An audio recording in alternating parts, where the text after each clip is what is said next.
कामयाबी हासिल करने और कामयाब बनने के लिए हम आपके लिए एक टेक्निक लेके आए हैं, KSA टेक्निक।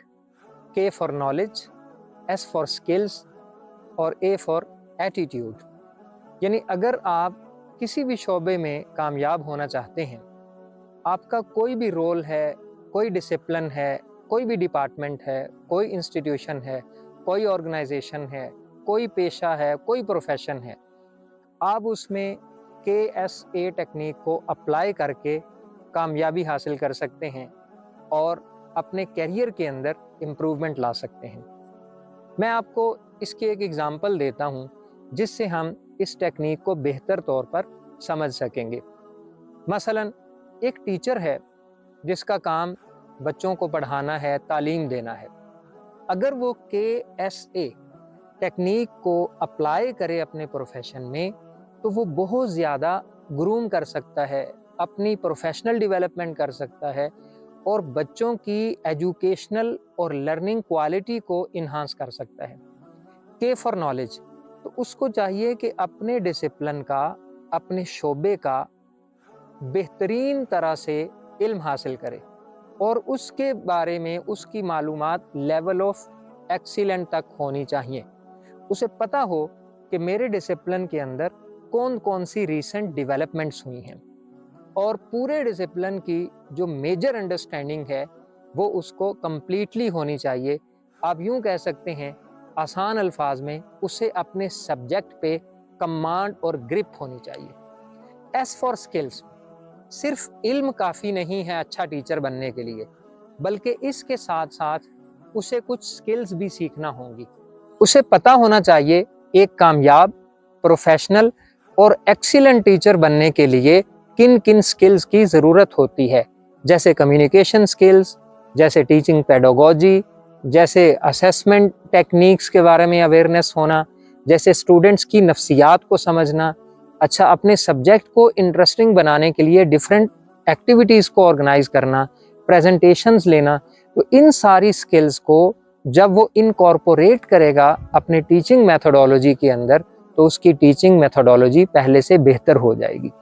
इसी तरीके से थर्ड नंबर पे एटीट्यूड, कि उसके अंदर लर्निंग का एटीट्यूड होना चाहिए, उसके अंदर वैल्यूज़ होनी चाहिए, उसकी पर्सनैलिटी में एक अच्छे इंसान वाली सिफात होनी चाहिए, उसका करैक्टर अच्छा होना चाहिए, उसे मैन ऑफ प्रिंसिपल्स होना चाहिए। तो यूं नॉलेज यानी इल्म, स्किल्स और एटीट्यूड, जब वो इन तीन चीज़ों को बेहतर कर लेगा तो वो एक आइडियल और एक्सीलेंट टीचर और प्रोफेशनल टीचर बन जाएगा। इसकी एक और एग्जांपल लेते हैं। हम उन पेरेंट्स की बात करते हैं जिनको अक्सर अपनी औलाद के बारे में शिकवे होते हैं, शिकायत रहती हैं कि हमारे बच्चे नाफरमान हैं, ज़िद करते हैं, हमारी बात नहीं मानते, स्टडीज़ पे फोकस नहीं करते, हर वक्त मोबाइल फ़ोन और टाइम वेस्टिंग और टाइम किलिंग एक्टिविटीज़ में लगे रहते हैं। तो उनको चाहिए कि वो KSA टेक्निक को अपनी लाइफ में अप्लाई करें। सबसे पहले उन्हें अपने बच्चों की प्रॉपर तालीम और तरबियत का इल्म हासिल करना होगा। अनफॉर्चुनेटली हम ये समझते हैं कि हमें पता है बच्चों को कैसे ट्रेन करना है, बच्चों की कैसे तरबियत करनी है, बच्चों की कैसे तालीम करनी है। ऐसा नहीं है।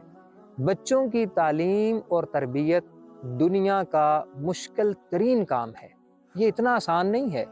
हम हर काम करने के लिए बाकायदा उसकी ट्रेनिंग लेते हैं, उसके सब्जेक्ट्स को पढ़ते हैं, उसमें फील्ड एक्सपीरियंस गेन करते हैं, लेकिन बच्चों की तालीम और तरबियत को हम प्रॉपर ट्रेनिंग, प्रॉपर नॉलेज के ज़रिए नहीं बूस्ट अप कर पाते, जिसकी वजह से हमारी पेरेंटिंग के अंदर बहुत सारी डेफिशिएंसीज रह जाती हैं।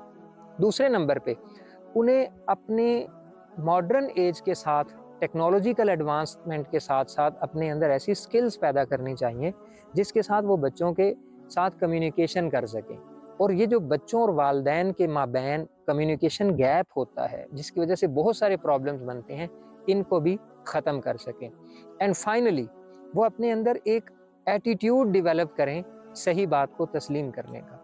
बाज़ औक़ात बच्चे सही बात कर रहे होते हैं लेकिन पेरेंट्स सिर्फ इसलिए तस्लीम नहीं कर रहे होते कि वो समझते हैं कि हम वालिदैन हैं, इसलिए हमारी अथॉरिटी है, तो उनकी अथॉरिटी ان کو درست اور صحیح بات ایکسیپٹ کرنے سے باز رکھ رہی ہوتی ہے۔ تو جب اس طرح کا ایٹیٹیوڈ ہوگا تو پھر اچھی طرح پیرنٹنگ نہیں ہو پائے گی۔